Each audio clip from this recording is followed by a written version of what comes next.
we're kind of alluding to?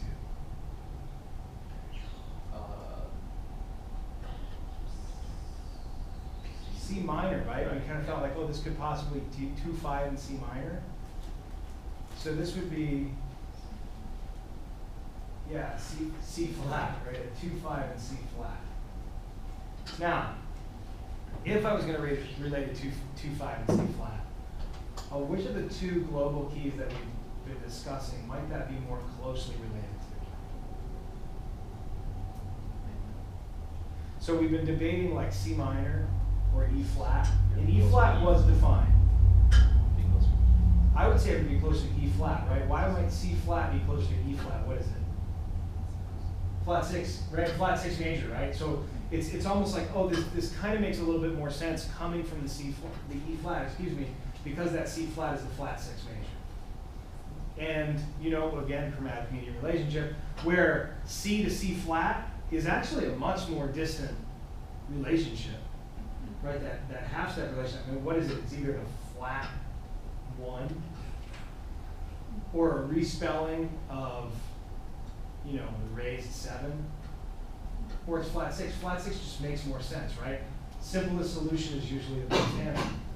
Now I say that to just kind of relate the whole area, because we seem to have what might be this 5 of the flat 6, right? But then it ends up moving to where? To the B flat. B flat, which we might want to see locally now. You know, being that we had the E flat earlier, how many people saw this B flat as a global 5? Or is anyone still not sure? Is anyone still debating the C at this point? Not that you're debating the C, that you know the piece now and you know it ends at the E flat, but are you still debating what could be the key area of the song at this point? Amberly, are you still there? Like, are you still seeing this as a possible 7 within the key area of the C? Okay. All right, fair enough. Well, one thing that I can say is, well, boy, I had this half-step relationship from the opening material. Now I have a fifth base relationship from this material, right? What was, we took the opening material down a half step, and then the material that settled on, which was here, we've now taken down a fifth, or a fifth base relationship, from E flat to a B flat. So we kind of have this global juxtaposition of half-step relationships versus fifth base relationships. And just something to keep in mind. Now, another interesting thing that we could bring up, Michael, is that if we just think about the G flat itself, the G flat, if we're thinking of it as a G flat major, it's a chromatic median from to the E flat and to the B flat, right? So some people may have just been seeing this third cycle. E flat, G flat, B. Right? Oh, sorry. Let me get this power ballad cycle going on. And that's something that's worth talking about too. But I definitely might think about that flat 6 relationship, and then also think about the chromatic median tie. That's not even so we come into the B flat, again, what we don't have are thirds, right? But we still do have what seems to be what I might want to call like semitonicizing. Because again, we have a 5 over the local, you know, if we're looking at the B flat, we have the 5 of that B flat there, again lacking the thirds, but it's still there. The one thing that we do have that we could talk about, you know, we do get the, you know, the A coming up. I guess we didn't really mention the D earlier. You do have that half step into that mental tonic, which is one of the things that makes you feel that motion, right? And it's an important part of the analysis. Just kind of like, it's one of those things we might want to glance over. But that little 16th is quite important because it does help to define the local area via the half step. Again, don't forget about your melody just for sake of the, oh, it's non-chord tone. Sometimes those non-chord tones, that almost helps us define the function more than anything else that we've seen so far. So finally we settle on B flat, and now we're going to stay comfortably on B flat, right? No. No. Instead we go to where? B major. All right, now let's think of a couple of different ways we could talk about the D major.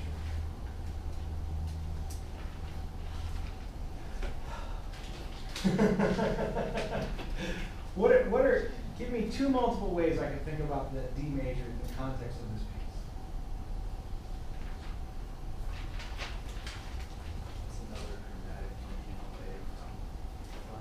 Okay, another chromatic median relationship in the B flat. So I can look at this G flat. It's a chromatic median relationship to the E flat. Then the G flat is a chromatic median relationship into the B flat. And then the D is a chromatic median relationship from the B flat. So we again have these chromatic median relationships, these third cycles that are going on. A transformation. I take B flat, leave the D there, move the F up a half step, move the B flat down a half step, I've got D major. That's kind of how these chromatic medians would work. Just like if you took the G flat, leave the B flat, move the G flat down to an F, bring the B flat up to the D, and you get the B flat, and then you transform that to a D, right? So I look at this whole thing, and again, I'm going to go ahead for a second and think about the G flat as a full chord.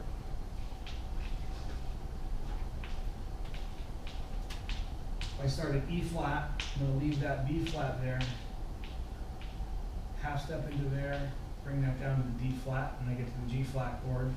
And then the next one that we get, again, I'm going to leave that D flat there, take that down to the F, bring this to the D natural, and get that B flat. Now this time I'm going to leave that D there, bring this up the half step, bring this down the half step, and I get to that D. Right? So there's this third cycle that's going on.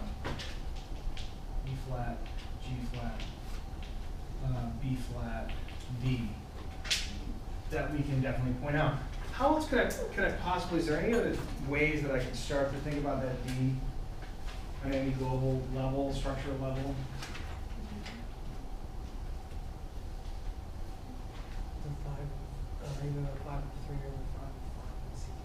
Yeah, right, we started at that G, which frankly is maybe still in here somewhere, and all of a sudden we just had, oh, here's the B flat that's going to help us define that E flat, and then the D, which maybe brings us back to the G in a really strong way, is kind of there working also as this global 5.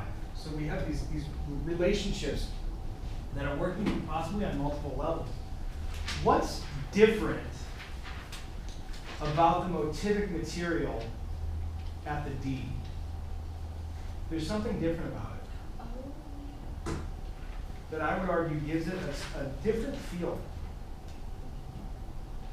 Well, you've got the thirds. There's something different about the motive over the D.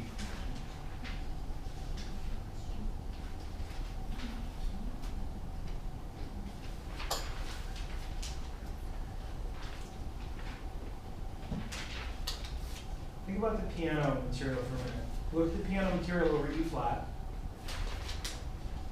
Look at the piano material over the B flat. Look at the piano material over the D. It's going from the tonic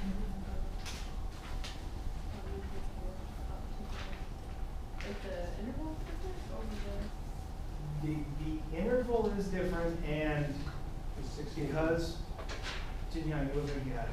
Yeah. What's different? I guess, instead of usually G sharp. Okay. Yeah, we usually have the leading there, and then we also include 5 chord. Okay. But we miss there. I guess we need to C sharp there. Right, okay. So if these are functioning as a leading tone, right? These were like a leading tone that was going to the E flat, and it helps you establish the E flat as that sound of maybe the one that we've been looking for, right? Because it's leading tone to E flat, leading tone to E flat, and maybe you somehow relate this D into this B flat chord. Here, it's not going to the D. It's going to the 5th of D. And I would argue that it makes you feel that D in quite a bit different manner. That it doesn't feel like as local tonic based as maybe the E flat or the B flat does, but it feels more transitory. Does that make sense? I mean, you have the augmented fourth, and really, as you point out, was that you, I think, right? The augmented fourth, and this time it's not working as a leading tone of the local tonic. It's kind of coloring the fifth of that chord, and then we sit on the fifth of this chord for a really long time. So it just, I would argue that it doesn't hold that same sense of settlement of like, oh, this is a possible spot. It's just a little bit more transitory. Now, the interesting thing is, we do indeed sit on it for longer than we've sat on, I guess, as long as the E flat, but not as long as the B flat. We just sat on D as long as the E flat. D is the E flat. So we talked about a possible fifth bass relationship here. We talked about a chromatic median relationship here. But we could also talk about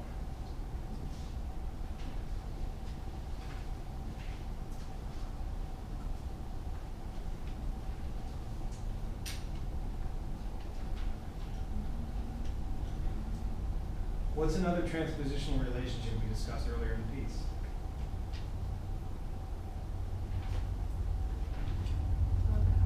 The half step. And this is a half step down from the E flat. Right? So it's kind of like we're slowly moving away, and we have like third bass relationships, fifth bass relationships, and half step bass relationships, kind of all wrapped into these certain areas. Right? We can go from the E flat into the B flat into the D, and we can think about the chromatic median relationship from the B flat to the D. We can kind of talk about the D globally back to this open G, and at the same time, I can see that arrival at the D as the half-step transposition of the E flat, just like I saw the D flat and G flat, the half-step transposition of the opening material. Right? Didn't quite get there in the same way, but he actually ends up there. Now, at the same time, again, I'm going to think about this motive. The chord's settling a little bit different, but we still have, because of that motive change, and yet we still do have that global half-step relationship. We're still rather up in the air. Right? Let's see here.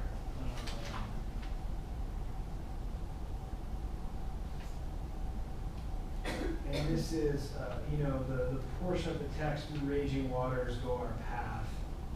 And we're pretty far away from where we began, and yet a fifth bass relationship to where we began, yet a half-step relationship to where we began. It's really, we've got all these multiple relationships going on. And then, okay, so fine. We have multiple interpretations of that, possibly of that D chord. And then I will say that finally, we do get, kind of our clear full D here. And that takes us to a C half diminished seventh. Okay. So we're now at, whatever that is. C half diminished seventh. Okay. C half diminished seventh going to F, and then again another C half diminished seventh going to, this time not Z half, right? Right, here that we're going to go to B flat 7. So right now I'm just kind of labeling the chords. And I'll try to figure out what they are and go back and do a global analysis later. How can we, let's think we've been talking about these multiple ways to interpret things. Again, we've gotten to an F, right? So if I'm tying in, if I tied in this G flat earlier, which was that kind of thirdless G flat, well, I can tie in this F as well, and it's one more chain. It's one more third in that chain of chromatic medians that we're going to be going through. At the same time, if we think about the material it's coming from, the C half diminished going to F, what have we done?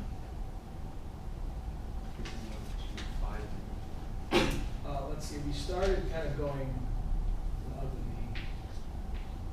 D half diminished 7 to G, right? And then we had D flat, half diminished seventh, the G flat, and now we have C half diminished seventh to F. We've drifted further away by half steps, right?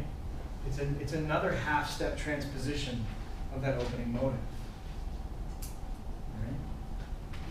right? And yet also continuing to be in the third cycle, and yet also globally, possibly acting like the 5 and 5, the D flat here, right? Or the F acting like the 5 and 5, coming into the B flat. Now, what is so important about the arrival at this B flat? It's the 5-7, right? And what's interesting, there's a couple of interesting things. We finally have a 2-5 go to the root which we expect it to go to. In other words, we have C, F, B flat. Now, of course, he thwarts that a little bit by going back through the C, half diminished before the B flat. But, you know, we had D half diminished to G, which we would expect to move to a root of C. It never did. We had a D flat half diminished to G flat, which we would expect to move to a root of C flat. It never did it. We have a C move to an F, which we'd expect to move to a root of B flat, and it finally doesn't. So in that sense, it gets fulfilled. Here we have the B flat, but on the downbeat, right on the downbeat, we have a full out B flat 7. B flat, F, A flat, D. There's nothing, there's simply nothing that one could question about that chord. So even though we get to this E flat, and again it's thirdless, I don't think that we're hearing that in any way not as the one, right? It really is there, clearly, because we finally just came off of a 5-7. And if we kind of go back and glance,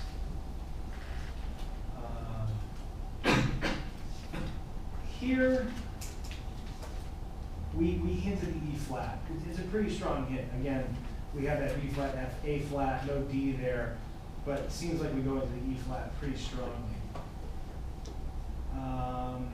We do have the A kind of aligning off of the F, but then we don't quite get to the B flat. We have the D here. If I look through, we are now in measure, what is this B flat range? We measure 24 of a 37 measure piece. And it is the first authentic cadence we have. You could argue back to this one, but it is over a pedal. It's certainly nothing that's clear. This is the first, you know, root to root authentic cadence we have. Still not a PAC, but it's the first one that far in, and really, essentially at the end of the piece. Right? We do get our G here, which is going to help us define our E flat. And at this point, again, not that I want you to like scratch things out. Hopefully you decided that indeed the ambiguity was settled. I think this is the moment that settles our ambiguity. There's nothing left in question. Okay.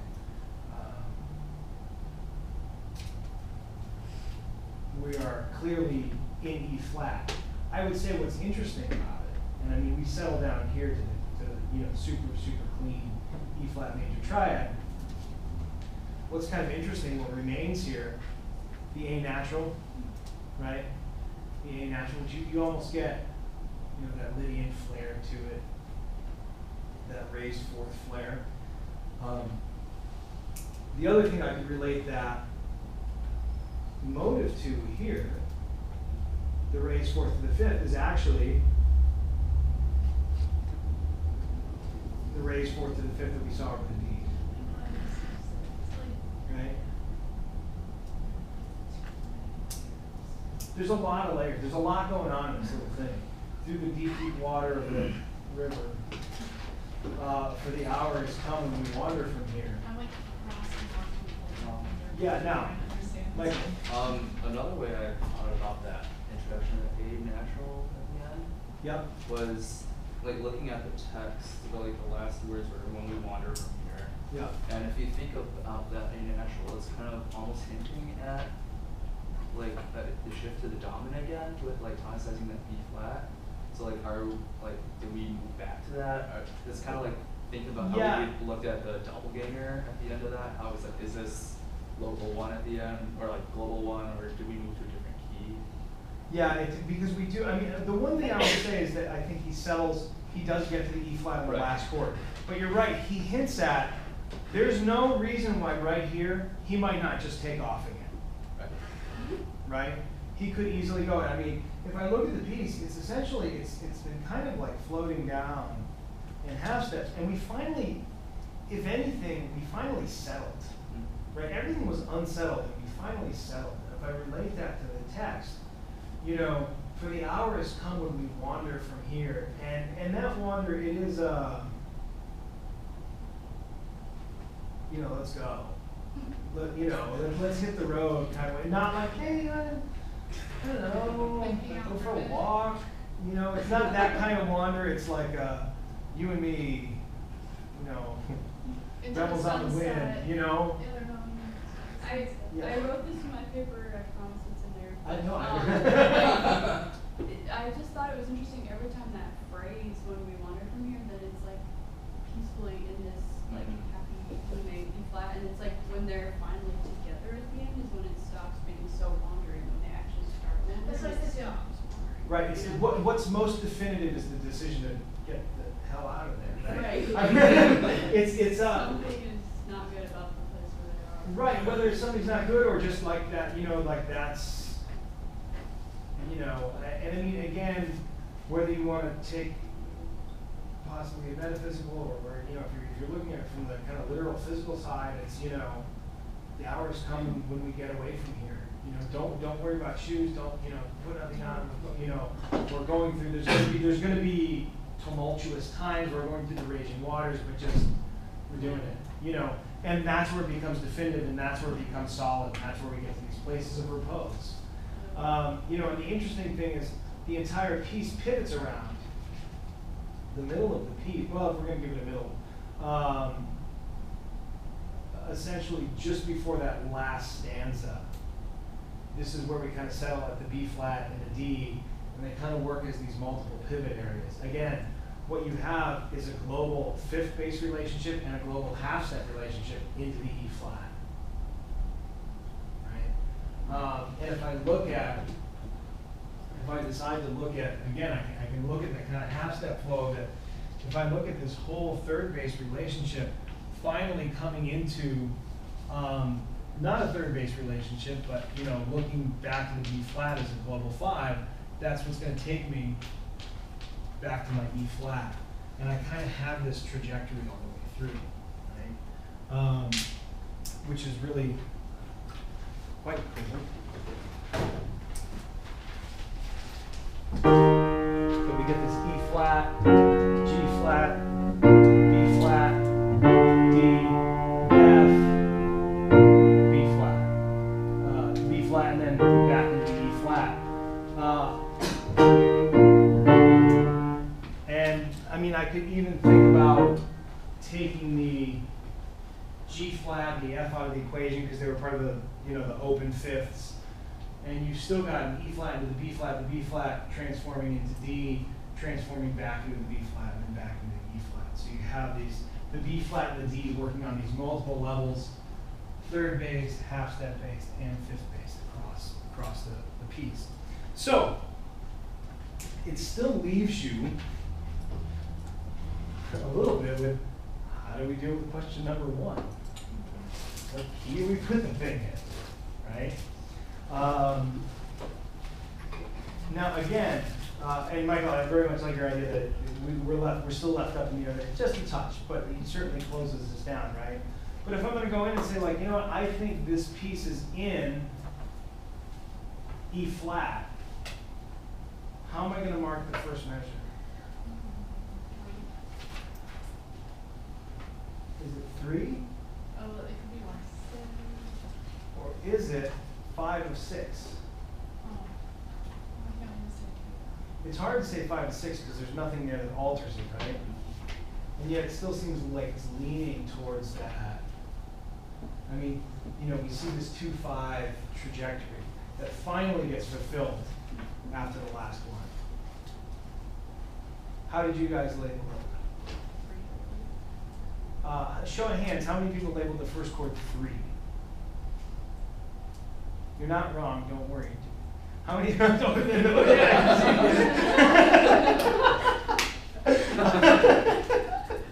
How many people labeled the first chord some kind of 5 of C minor? You're not wrong, don't worry. Now, did you label it as like a 5 of 6? Or did you start it in C minor?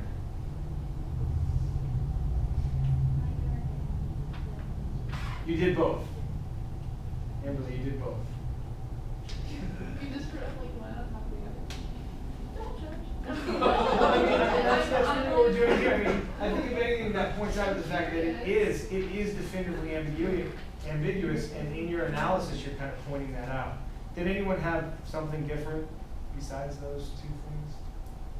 So those who marked it a 3, what did you mark the chord in bar 3? Did you mark it a 7-7?